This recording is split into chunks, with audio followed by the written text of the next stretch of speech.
കാട്ടി നല്ലതാ. ഷാമിൽ വേഗം പോയി കഴിച്ചോ, രാത്രി നല്ല പണിയെടുക്കണ്ടേ. ഷാമിലിന്റെ ഭാര്യ അങ്ങനെയാണോ? പകല് മൊത്തം ഇരുന്ന് തിന്ന് തിന്ന് തിന്ന് രാത്രി ആകുമ്പോഴത്തിന് വേണ്ടി എല്ലാം പണിയെടുക്കുമോ ഷാമിലെ? ഇത് ഞാൻ ആദ്യമായിട്ട് കേൾക്കുന്ന കേട്ടോ.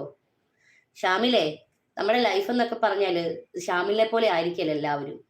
ഷാമിൽ എന്ന് പറയുന്ന ഒരു വ്യക്തി, നീ ജീവിക്കുന്നത് തന്നെ സെക്സിന് വേണ്ടിയാണ്. നിനക്ക് അത് അഡിക്ഷനാണ്. അപ്പൊ നീ ജീവിക്കുന്നത് തന്നെ നിനക്ക് സെക്സ് സെക്സ് എന്ന് പറഞ്ഞ മെന്റാലിറ്റിയാണ്. ഞങ്ങൾ കല്യാണം കഴിഞ്ഞിട്ട് 18 വർഷമായിടാ കുഞ്ഞെ.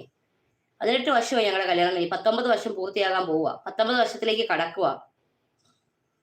ഇത്രയും ഞങ്ങൾ ജീവിക്കണം, ഞങ്ങൾ ഇത്രയും നല്ല ഹാപ്പി ആയിട്ട് ഞങ്ങളുടെ ലൈഫ് കൊണ്ടുപോകണമെന്ന് വെച്ചിട്ടുണ്ടെങ്കിൽ രണ്ടുപേരും തമ്മിലുള്ള മ്യൂച്വൽ അണ്ടർസ്റ്റാൻഡ് ആണ്. മനസ്സിലായില്ലേ? അതിന് സെക്സ് എന്ന് പറഞ്ഞാൽ അതിന് കൂടുതൽ നമ്മൾ ഇമ്പോർട്ടന്റ് കൊടുക്കേണ്ട കാര്യമില്ല. സെക്സ് ഇല്ല എന്നല്ല, വേണം.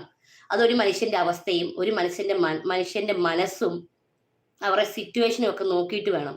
നിങ്ങളെപ്പോലെയുള്ള പിള്ളേരുകളല്ലേ, നിങ്ങളെപ്പോലുള്ള ആൾക്കാർ ചിന്തിക്കുന്നത് 24 മണിക്കൂർ ഈ കളി കളി കളി കളി എന്നൊരൊറ്റ വൈബിലാണ് നിങ്ങൾ നിൽക്കുന്നത്. നിങ്ങളത് മാറ്റ്. ഒരു പെണ്ണ് ഒരു സ്ലീവ്ലെസ് ഇട്ട ഉടനെ ആ പെണ്ണ് കാമപ്രാന്ത് മൂത്തിട്ട് ഇരുന്നല്ല. മനസ്സിലായില്ലേ? നിങ്ങൾ അതൊക്കെ ആദ്യം ഒന്ന് ചിന്തിക്ക്. നീ തന്നെ ഒന്ന് ചിന്തിച്ചു നോക്ക്. നീ ഇപ്പൊ ഒരു പെണ്ണിനെ കെട്ടിക്കൊണ്ട് വരുവോ, ആ പെണ്ണിനെ നീ നിരന്തരം ആ പെണ്ണിനെ ഡെയിലി ഒരു 3, 4, 5 പ്രാവശ്യം സെക്സ് ചെയ്യാൻ നിർബന്ധിച്ചു. ആ പെണ്ണ് മാക്സിമം ഒരാഴ്ച താമസിക്കുള്ളൂ നിന്റെ കൂടെ. അതിട്ട് അതിന്റെ വഴിക്ക് പോകും. നമുക്ക് നമ്മുടെ ഉള്ളിലെ സങ്കടങ്ങൾ മറക്കാനും നമ്മുടെ ഉള്ളിലെ സന്തോഷങ്ങൾ പങ്കിടാനും നമുക്ക് തോന്നുന്ന ഒരു മൈൻഡാണ് സെക്സ് എന്ന് പറഞ്ഞാല്. മനസ്സിലായോ? അത് അങ്ങനെ കാണ്. അല്ലാതെ നീ അതിനു വേണ്ടി ജീവിക്കാതെ ജീവിക്കാൻ വേണ്ടി സെക്സ് ചെയ്യ്. മനസ്സിലായില്ലേ?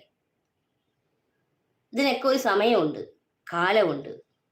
24 മണിക്കൂർ സെക്സ് എന്ന് പറഞ്ഞ് നടക്കാതെ. മനസ്സിലായോ?